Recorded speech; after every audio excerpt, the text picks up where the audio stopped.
Naseeha. Islam is the name of benevolence. इस्लाम नाम है मोहब्बत का, इस्लाम नाम है प्रेम का, इस्लाम नाम है एक दूसरे के सम्मान का, इस्लाम नाम है भूखे को खाना खिलाने का, इस्लाम नाम है नंगे को कपड़ा पहनाने का।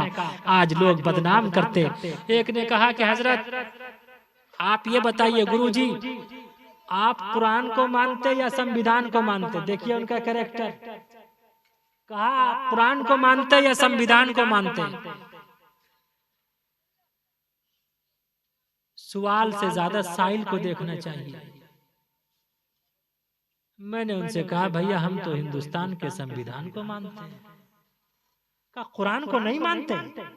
मैंने कहा हम हिंदुस्तान के संविधान को इसलिए मानते हैं कि हिंदुस्तान का ये संविधान हमारे कुरान की भी रक्षा करता, आपके गीता की भी रक्षा करता। अगर ये हमारे कुरान, आपके पुराण, गीता इसकी अगर रक्षा न करता तो आप भी नहीं मानते। हमारी बात तो दूर की है, उसे जो मसाला मिलना था उसे वो मसाला ना मिला तो फौरन कहने लगा कि हजरत आप एक बात बता दीजिए, सिर्फ एक बात, कि व्हाट इज द काफिर? काफिर किसे कहते हैं? आपने तो कुरान में तो काफिर को कत्ल करने का अधिकार है। मैंने कहा कि सुनो, हिंदुस्तान में, जबकि हिंदुस्तान कई मुल्कों पर उस वक्त मुश्तमिल था, उस वक्त भी हिंदू मुस्लिम में कभी युद्ध नहीं हुआ। मैंने कहा बताओ, महाभारत हिंदू मुस्लिम में हुआ था?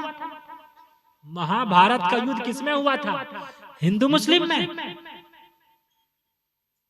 मैंने कहा भाई श्री कृष्ण क्यों कह रहे थे यदा यदा ही धर्मस गलानी भरवती भारत? शबे बरात की रात है, मैं ये सब नहीं पढ़ना चाहता, मैं खानकाही आदमी हूँ। मुसीबत ये है आप लोगों की, अगर ना पढ़ूं तो कहेंगे है।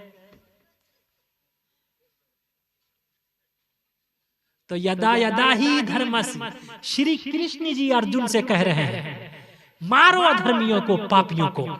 मैंने कहा यही हमारे कुरान में अबू जहल, उतबा, शैबा जब उन्होंने हमला किया आप अलैहिस्सलातु वस्सलाम पर, आप अलैहिस्सलातु वस्सलाम ने फरमाया मारो अधर्मियों को।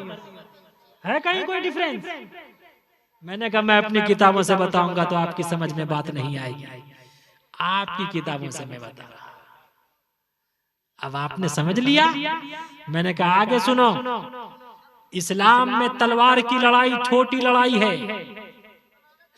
अपने मन के पाप को मारना बड़ी लड़ाई है। कामयाब है वो मनुष्य जो तीरों तलवार की लड़ाई को छोड़ दे, अपने मन के पाप को पाक और पवित्र करे। इंशाअल्लाह हम सब तीरों तलवार और नफरत की लड़ाई को छोड़ेंगे। इंशाअल्लाह हम और आप अपने मन के पाप को पाक और पवित्र करेंगे। नफरत को इंशाअल्लाह मोहब्बत में बदलेंगे इंशाअल्लाह। दोनों हाथ उठा के वादा कीजिए इंशाअल्लाह।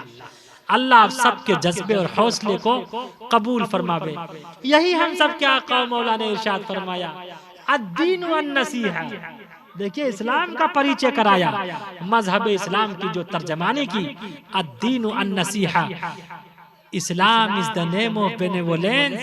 आप अलैहिस्सलातु वस्सलाम ने मजहब इस्लाम की जो तर्जमानी कराई, आपको यकीन, आप यकीन कीजिए, हमारे मम्मी पापा, अब्बा अम्मी जब हज के लिए गए थे, मुफ्ती निसार साहब जानते हैं, जब सरहद को उबूर किया, सरहद पार किया, उस वक्त उनके हाथ में एक कड़ा था, उसमें लिखा हुआ था अना हिंदीयुन, दूसरी तरफ लिखा हुआ था आई एम इंडियन। क्या लिखा था? हम और आप हिंदुस्तान में हिंदू मुस्लिम सिख ईसाई आपस में हिंदू मुस्लिम की बात करते, लेकिन यही हिंदू मुस्लिम जब सरहद पार हो जाते हैं, वहां हमारा परिचय न हिंदू होता है न मुस्लिम होता है, बल्कि हमारा परिचय सिर्फ और सिर्फ आना हिंदीयुन, आई एम इंडियन होता है। क्या होता है? अरे बोलो क्या होता है यार?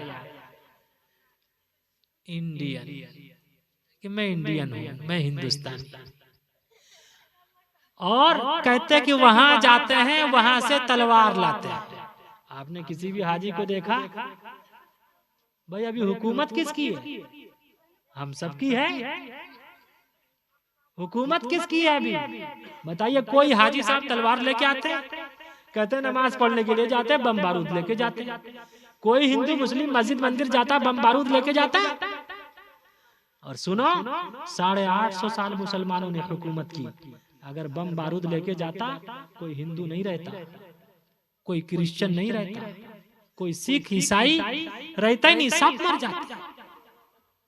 पता चला कोई सऊदी जाता है या मस्जिद मंदिर जाता है, हर एक अपने अपने आस्था के मुताबिक ईश्वर की पूज्य प्रार्थना करता है। ये किसने कहा कि हम में तुम में लड़ाई होगी? ये बात दुश्मन ने उड़ाई होगी, कहीं से कहीं तक कोई। बल्कि आप यकीन कीजिए, हिंदुस्तान का मूल मंत्र है हिंदू मुस्लिम सिख ईसाई आपस में सब भाई भाई। हम लोग हिंदुस्तान की धरती को मादर वतन कहते हैं। हिंदुस्तान की धरती मादर वतन है। हम यहीं से पैदा हुए। कहते हैं कि आदम की औलाद मिट्टी से पैदा होती है, बोलते हैं हम लोग अपनी जबान में। सुनो, ये हमारा कुरान कहता, मिन्हा खलकनाकुम व फीहा नुईदुकुम व मिन्हा नुखरिजुकुम तारतन उखरा। जो जिस मिट्टी से पैदा होता, मरने के बाद उसी मिट्टी में मिलता। चाहे उसे समंदर में डाल दिया जाए, दरिया में डाल दिया जाए, उसे जला दिया जाए, या कब्र में दफन कर दिया जाए, या उसे शेर और चीते खा ले, या वो बिजली से जल के मर जाए, याद रखो वो मिट्टी खाक में मिल जाया करती है। हिंदू भाइयों का वेद भी कहता है, तसियते भक्तिवान सस्याम, जो जिस मिट्टी से पैदा हुआ, मरने के बाद उसी मिट्टी में मिलता। हमारा कुरान कहता, मिन्हा खलकनाकुम व फीहा नुईदुकुम व मिन्हा नुखरिजुकुम तारतन उखरा। जो जिस मिट्टी से पैदा होता, उसी मिट्टी में मिलता। कल क़यामत के दिन उसी मिट्टी से उठाया जाएगा। और हम सब के आका मौला जन्नतुल फिरदौस की मिट्टी से पैदा हुए। आज भी जहाँ आपका मदफन है, आपका मकबरा है, उठाइए। हदीस बुखारी की रिवायत है, रौज़तुन मिन रियाज़िल जन्नत, जन्नत की मिट्टी से पैदा हुए। इसीलिए जन्नत की मिट्टी में आपका मकबरा, आपका मदफन बना हुआ है। कल क़यामत के दिन जन्नत की मिट्टी से ही उठाए जाएंगे। हम सबका कुरान कहता, हम हिंदुस्तान की मिट्टी से पैदा हुए, मरने के बाद हिंदुस्तान की मिट्टी में मिल जाते हैं, और कल क़यामत के दिन फिर इसी मिट्टी से उठाए जाएंगे।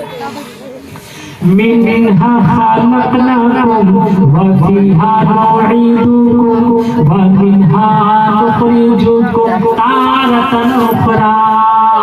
खाक से पैदा हुए, खाक में जाना भी है। मिट्टी से पैदा हुए, मिट्टी में जाना भी है। खाक से पैदा हुए, खाक में जाना भी है। खाक ही से हम सभी को फिर उठाया जाएगा। खाक ही से हम सभी को फिर उठाया जाएगा। मिन्हा खलकनाकुम व फीहा नुईदुकुम व मिन्हा नुखरिजुकुम तारतन उखरा। तो ऐ मुसलमानों, याद रखो हम सब क्या, और मौला का क्या पैगाम था? क़ुलू ला इलाहा इल्लल्लाह तुफ़्लिहू। हमारा कलमे ला इलाहा इल्लल्लाह जितना मजबूत होगा, खुदा की कसम मजहब अहकाम पर चलना उतना आसान होगा। वरना याद रखो मुसलमानों, हम और आपने जो सोच रखा है, थोड़ी थोड़ी सी बात पर पहले इंसान को चोट भी लगती थी तो कहता था सुभान अल्लाह, कहता था इन्ना लिल्लाह, कहता था चोट लगती थी, कोई नीमत मिलती थी सुभान, कहता है सन। हमने कहा 1000 साले की मार पड़ती है, 1000 वो साली मार जलती है, फिर बात मत पूछो। अगर ससुराल में गड़बड़ करोगे मार खाओगे, अगर ससुराल में गड़बड़ करोगे मार खाओगे, अगर ससुराल में गड़बड़ करोगे मार खाओगे।